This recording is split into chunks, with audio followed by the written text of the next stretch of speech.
ከወለድሽ በኋላ ጸጉርሽ ለምን ይረግፋል? እውነቱንና እንዴት እንደምትጠብቂው አብረን እናያለን። አንድ ቀን ልክ እንደተለመደው ከእንቅልፍሽ ትነሻለሽ፣ ልጅሽን ታቅፊያለሽ፣ ጡት ታጠቢዋለሽ። ከዚያም ለመዘጋጀት ወደ መስታወት ትሄጃለሽ።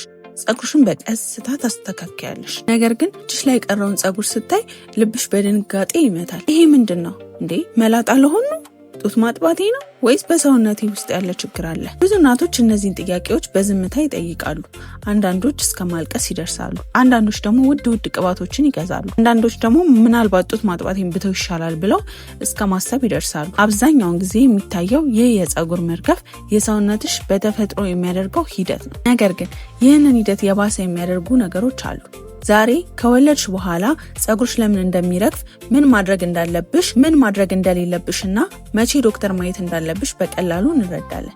ስለዚህ ቪዲዮውን እስከ መጨረሻ ተከታተይ። መጨረሻ ላይ እናቶች የማያውቁትን ጠቃሚ ምክር እንካፈላለን። ይህንን ለመረዳት ወደ እርግዝናሽ ወራት መለስ ስንበል ታስታውሻለሽ? እርጉዝ የነበርሽ ጊዜ ጸጉርሽ ከተለመደው የበለጠ ወፍራም፣ የሚያብረቀርቅና ጤናማ ይመስል ነበረ። ብዙ ሰዎችም ጸጉርሽ እንዴት ቆንጆ ሆኗል ብለው ያወድሱሽ ነበረ። ብዙ እናቶች ያኔ እንዴት ነው እንደዚህ ሆነው ብለው ይገረማሉ። እውነቱ ግን በዛን ጊዜ አዲስ ጸጉር በብዛት አልበቀለም። ከዛ ይልቅ በእርግዝና ወቅት የሚጨምሩ ሆርሞኖች በተለይም የኢስትሮጅን መውረድ ለሁልጊዜም መውደቅ የነበረበትን ጸጉር ለተወሰነ ጊዜ እንዲቆይ ያደርጋል። ስለዚህ ጸጉርሽ ከበፊቱ የበዛ ይመስል ነበር። ነገር ግን ልጅሽን ከወለድሽ በኋላ ሰውነትሽ ወደ መደበኛ ሁኔታው መመለስ ይጀምራል እና ያን ጊዜ ብዙ እናቶች የሚያስፈራቸው ነገር ይጀምራል። በእርግጥ ጸጉርሽ እየረገፈ ነው ወይስ ሰውነትሽ ከወሊድ በኋላ ራሱን እያስተካከለ ነው? ቀጣዩ ክፍል ብዙ እናቶች የማያውቁትን እውነት ያብራራል።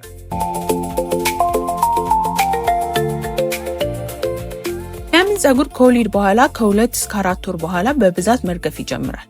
ብዙ እናቶች አንድ ነገር ይገርማቸዋል። ልጅን ከተወለደ በኋላ ወዲያውኑ ጸጉሬ አልረገፈም። ታዲያ ለምን ከ2 ወይም ከ3 ወር በኋላ በድንገት መርገፍ ጀመረ? መልሱ የሚገኘው በጸጉርሽ የተፈጥሮ እድገት ውስጥ ጸጉር በአንድ ጊዜ አይበቅልም ወይም ደግሞ በአንድ ጊዜ አይረግፍም። እያንዳንዱ ጸጉር የራሱ የሆነ እድገት አለው። በእርግዝና ወቅት የኢስትሮጅን መጠን ከፍ ስለሚል ብዙ ጸጉሮች በእድገት ደረጃ ላይ ብዙ ጊዜ ይቆያሉ። ከወሊድ በኋላ ግን የኢስትሮጅን መጠን በፍጥነት ይቀንሳል። ይህ ለተወሰነ ጊዜ ቆይተው የነበሩትን ጸጉሮች ወደ መርገፍ ደረጃ እንዲደርሱ ያደርጋቸዋል። ነገር ግን ይህ ወዲያውኑ አይከሰትም። የጸጉር እድገት ጊዜ ስለሚወስድ የመርገፉ ምልክት ብዙ ጊዜ ከ2 እስከ 4 ወር በኋላ ይታያል። ስለዚህ በዚያን ጊዜ ሻወር ስትወስጂ፣ ጸጉርሽን ስታበጥሪ በተለመደው የበለጠ ጸጉር ሲረግፍ ታያለሽ። ይህ በጣም ያስፈራል።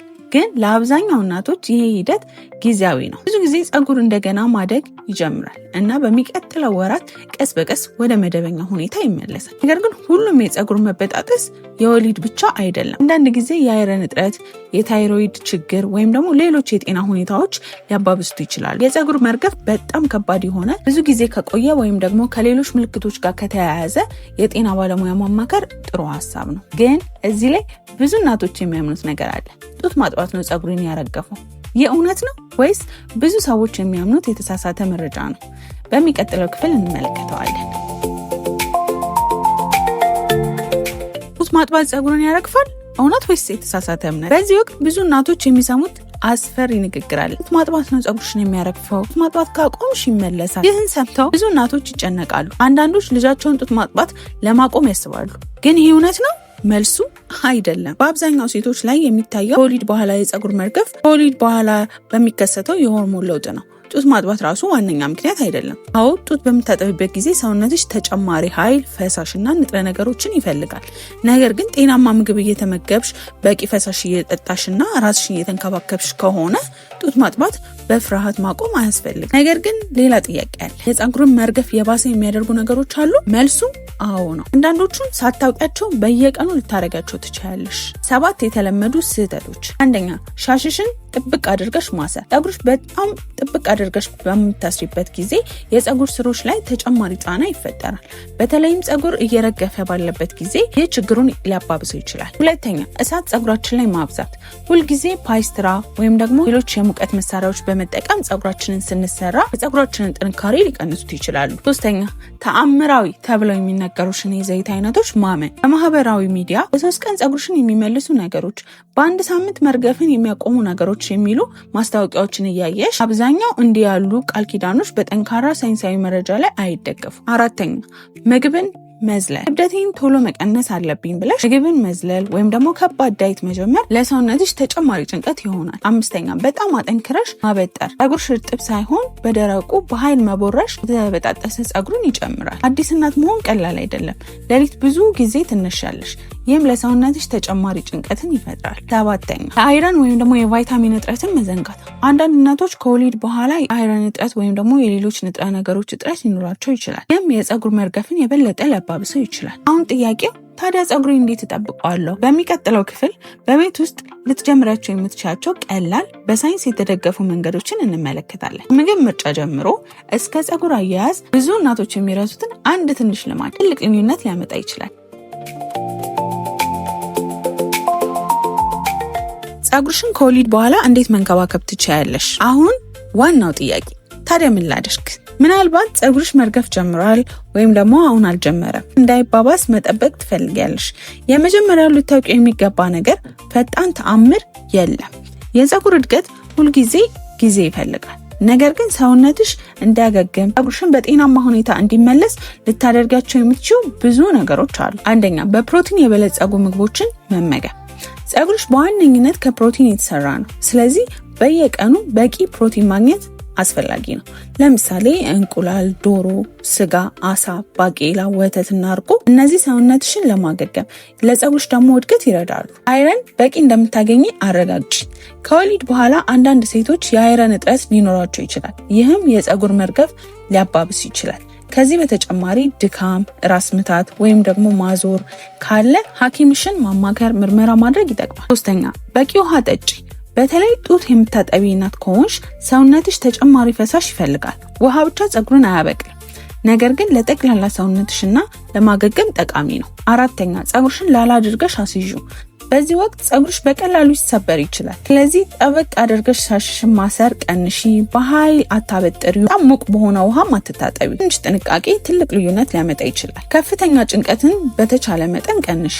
አዲስ እናት መሆን ቀላል አይደለም። ልጅሽን ትንከባከቢያለሽ፣ ቤት ታስተዳድራለሽ። አንዳንድ ጊዜ ራስሽን ለመንከባከብ እንኳን ጊዜ አይኖርሽም። ግን ለራስሽ ጥቂት ደቂቃዎች መስጠት፣ እረፍት ማድረግና ከምትወጃቸው ሰዎች እርዳታን መጠየቅ የደከመውን ሰውነትሽን ለማገገም ይረዳል። እናት አንድ ነገር አስታውሺ፣ በመስታወት ስትመለከቺ የምታዩ የረገፈ ፀጉር ብቻ አይደለም፣ ለ9 ወራት ህይወትን የፈጠረ ሰውነት ነው። ስለዚህ ለራስሽም ትንሽ ትዕግስት፣ ትንሽ ርህራሄና ትንሽ ፍቅር ስጪ።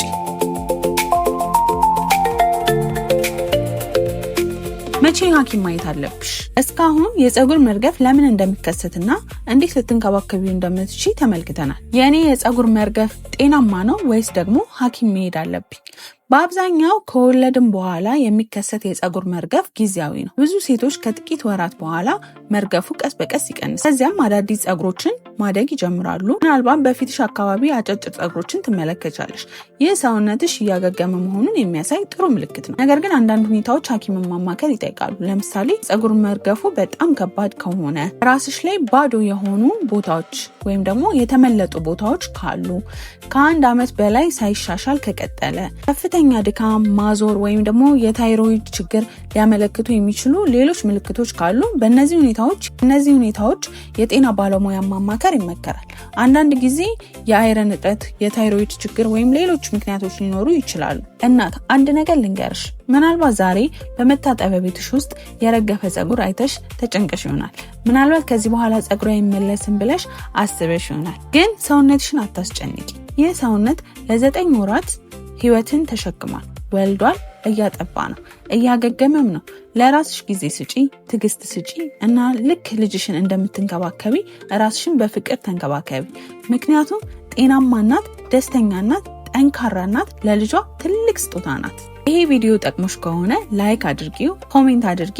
ከወለድሽ በኋላ የፀጉር መርገፍ አጋጥሞሽ ነበር? እኛም በግሎ ጎጆ ላይ ለእናቶች ጠቃሚ በሳይንስ የተደገፉና ከልብ የተዘጋጁ ቪዲዮዎችን እናቀርባለን። ስለዚህ ሰብስክራይብ ማድረግ አትርሱ። እስከምንገናኝ ራሳችሁንና ቤተሰባችሁን በደንብ ተንከባከቡ። ሰላም።